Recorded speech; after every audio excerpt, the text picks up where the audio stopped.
directeur de la SOND, ancien directeur de l'informatique de la Direction générale des finances, ancien expert également au projet du système intégré de gestion de l'information financière, ancien chef de la division des recettes et de la reddition des comptes de l'État pendant 7 ans, ancien chef de service au ministère de l'Intérieur.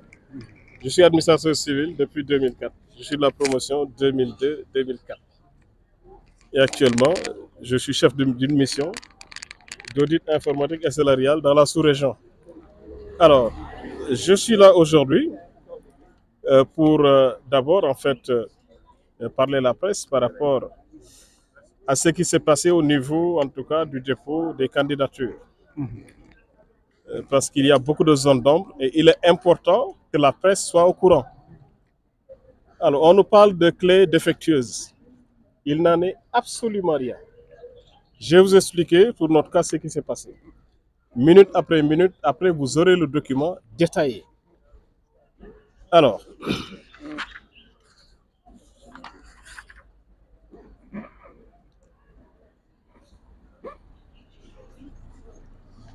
nous avons procédé au dépôt de notre candidature le 26 décembre au niveau du Conseil constitutionnel. À l'entrée, le contrôle du nombre de cartons a été effectué par le poste de sécurité, tu m'as dit les gendarmes.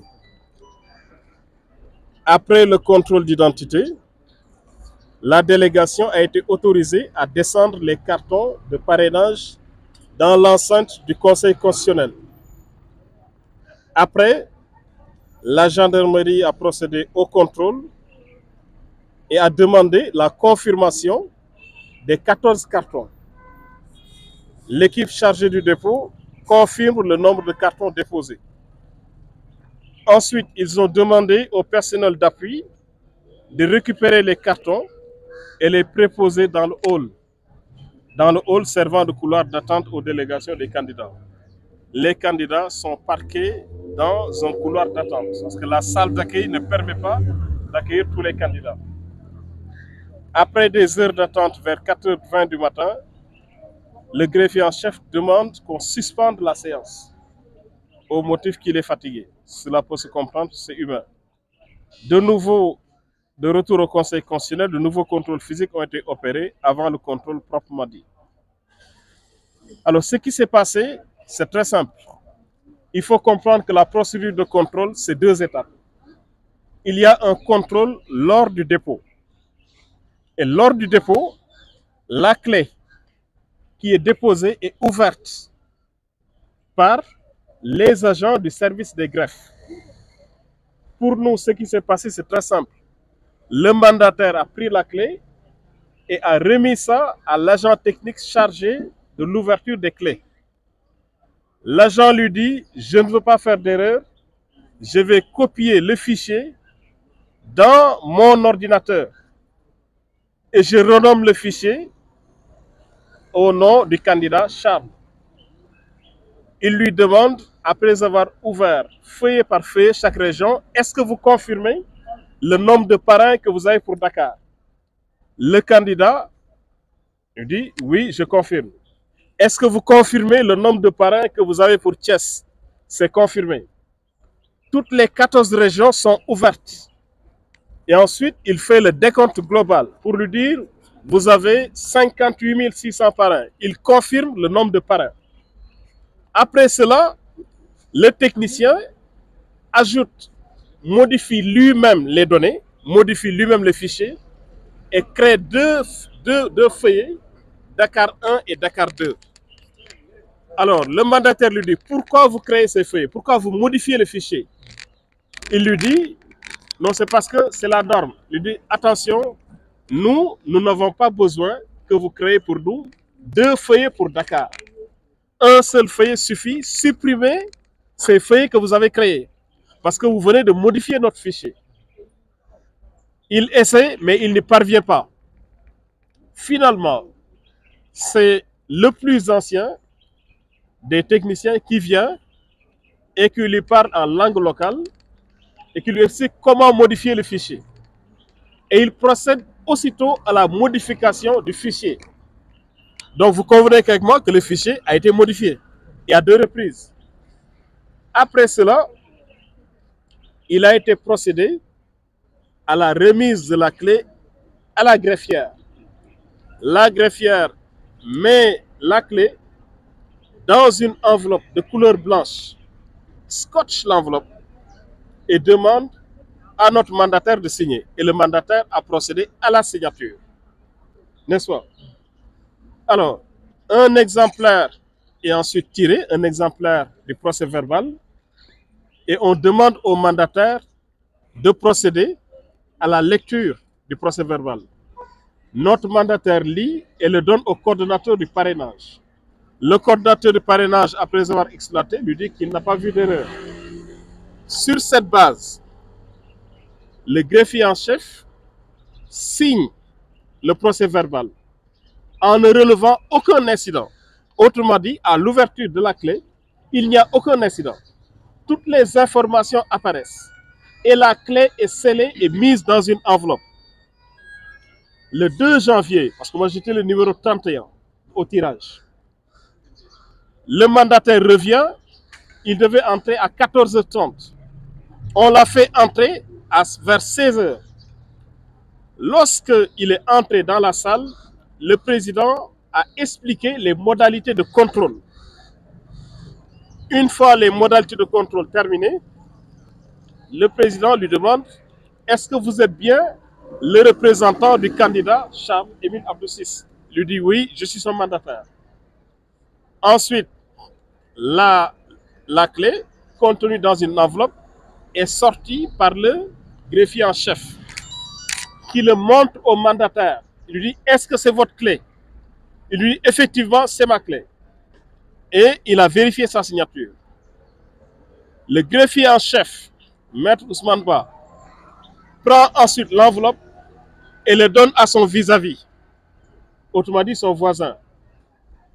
Son voisin emprunte un ciseau et ouvre l'enveloppe. Lorsqu'il ouvre l'enveloppe, il prend la clé et le donne à l'informaticien de la commission, qui est différent des informaticiens qui étaient à l'ouverture. L'informaticien, tenez bien, cette partie est très importante. L'informaticien, ça c'est la deuxième phase du contrôle,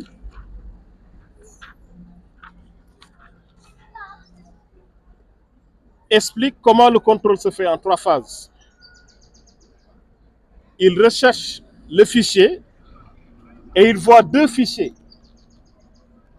Il demande au mandataire, est-ce que ce fichier vous appartient? Il lui dit oui, si c'est celui des régions, cela nous appartient.